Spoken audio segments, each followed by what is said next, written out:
So let's take a look at this graphing cheat sheet. Now this is going to be something that you probably are going to want to keep with you. You'll probably use this one more than any of the other cheat sheets because almost every time we do a lab and we're collecting data, we're probably going to graph the data. Okay, so this is really, really important. I have something kind of embarrassing to share with you. You know, I always share my embarrassing stories. So I was in high school and I could never ever remember which axis, because you put the independent variable on the bottom, the x-axis, and the dependent variable on the y. And like I knew that one went one way and one went the other place, but for the life of me, I could never remember which one went where. I'm like, man. So I always have to look it up, which is fine because like, you know, you can look it up and find the answer, but it took time and it was just annoying. Every time I'm like, I'm gonna remember it this time. Nope. Next time, I have to look it up again. It wasn't until I was in college, like, because I was a biology major, so I had tons and tons of science classes, so I was graphing stuff all the time. And you would think I'd be able to remember, still couldn't remember, I'd always switch them around. And finally, I came up with this way to help myself, and hopefully it helps you guys. Being in math? No. I try to give you little cheats or helpful hints. So if you have, like I would like you to do this, if you have highlighters that you want to use, I have some back there that you can use behind Eric in the little containers. You need 2 colors just to make it kind of stand out. And if you have your own, just use them, but if you need mine, quickly grab 2. So we're going to use these letters to try to show you like where the variables go, the data goes on a graph. And that hopefully this will stick in your head so you can be way ahead of me and you'll be able to remember which goes where and not have to wait until you're like 20-something in college and then like, oh, No. that's where they go.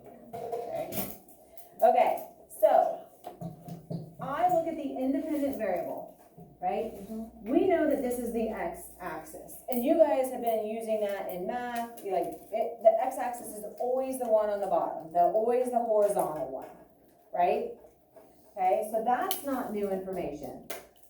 The y is up here, okay? So y is always this way. So like if you're looking at like a coordinate plane system or like the ordered pairs, maybe some of you have gotten to that in math, right? The x, y. Same thing with our graphing. So that's nice. We keep that consistent. So here's how I actually got myself to remember this.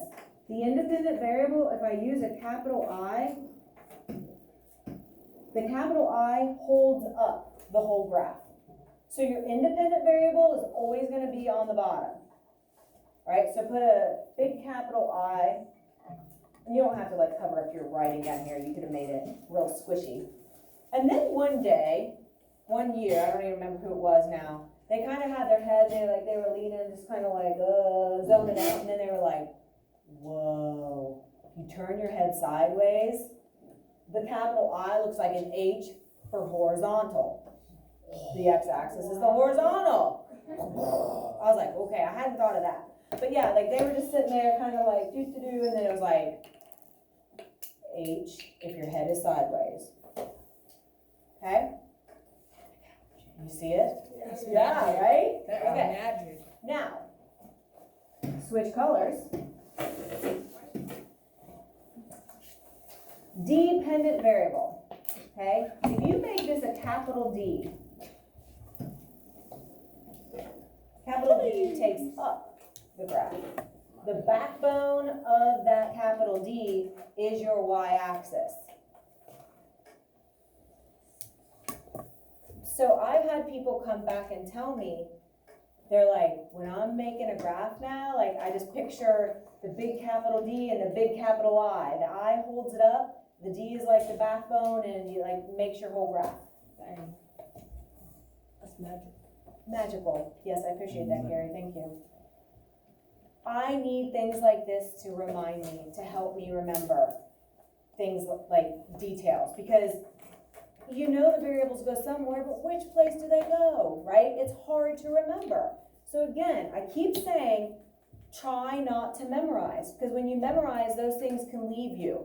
But if you have a way just to remember, to understand it, like this tends to stick with people. I know it stuck with me. It was the first time in, 8 years that I could remember what went where. Okay, I got tired of depending on myself to memorize it, and I found a way to help it make sense in my brain. And then since then, I've seen like little graphics like this. I'm like, where were these? And when I could have used them, right? I thought I invented this little way to remember. All right, so the independent variable is always going to go on the bottom. Make it the capital I, it holds the whole graph up. Like this graph is sitting on the capital I. Make it capital D, the y-axis is the backbone. The other way I kind of think about this, the y-axis, like the tail of the y, is close to vertical, and that goes with your vertical axis. So if you have trouble remembering your x and your y, that's kind of how I remember that the y is the vertical. And someone else said, like, the y almost looks like a V for vertical, as long as you know that vertical is up and down, right? Take that back? No? I give it. Okay. It's Friday, I know. It's hard to get the brain. I wanna go home. Okay. So, I like mine better. It's more dramatic than like having this. I like the big D and the big I. Like that really just sticks in my head. Okay. Hey, your computers don't need to be open. Thank you. All right. So you have a little bit to fill in on this cheat sheet. Normally we don't, but this one we do. Hold on. That's what I get. And again, I hope my calibration isn't off too bad. Okay. So the variable,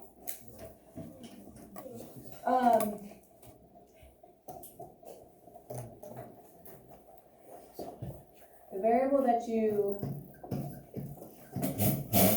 place on your x-axis causes the effect that you observe on the y.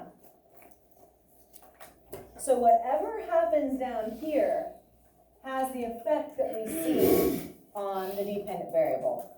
Well, we have already identified all the variables before we have data for an experiment.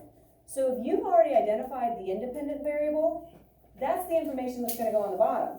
And if you've already identified the dependent variable, then that's the information that's going to go on your y or your vertical axis.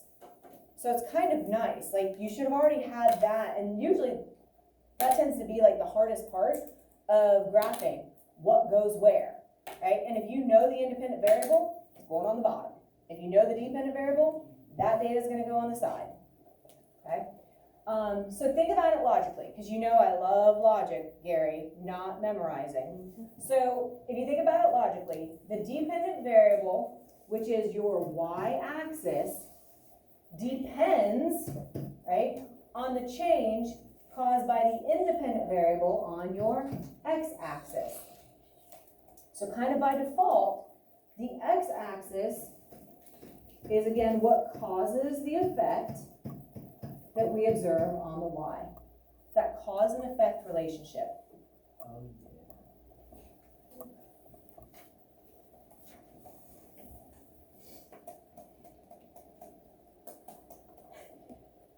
So with graphing, something that we're going to use all year, I don't need you to like be an expert and have it perfected the very first time, or even like this very first 9 weeks. It's going to be something that we keep coming back to, and some groups are better at it than others.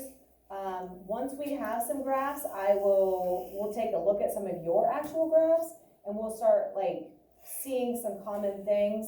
And then that way we can kind of learn from each other and like learn from good examples and learn from examples that can be improved upon too. But there's going to be 3 types of graphs. Typically, we're going to use bar graphs and line graphs. Circle graphs obviously are also an option. Like if you're talking about like the percentage of a whole, I don't think that we do anything where we make a circle graph in here like for one of our labs, but just understand it's like a part of a whole. So if you have a whole something, then you might want to make a circle graph. right? Because then you could take parts of that whole and represent those pretty easily. Bar graphs, right, look like this. We're gonna do a lot of bar graphs. Our data just tends to work best with bar graphs. Line graphs look at data over time. So anytime you're changing time, so like as time goes by, that's what's changing, our independent variable, it has an effect on what we're measuring over here. So this is like times, here it says total miles from home. So as time goes on, it's recording the time or the miles away from home. So it has the causes down here, the effect is over here. Right, so as I get more and more hours from home, if I'm on a road trip, I'm getting farther and farther away from home. Cause, effect. Okay, whatever, and we'll look at some examples of these here in a minute. Okay, so I want to take a look. I'm gonna go ahead and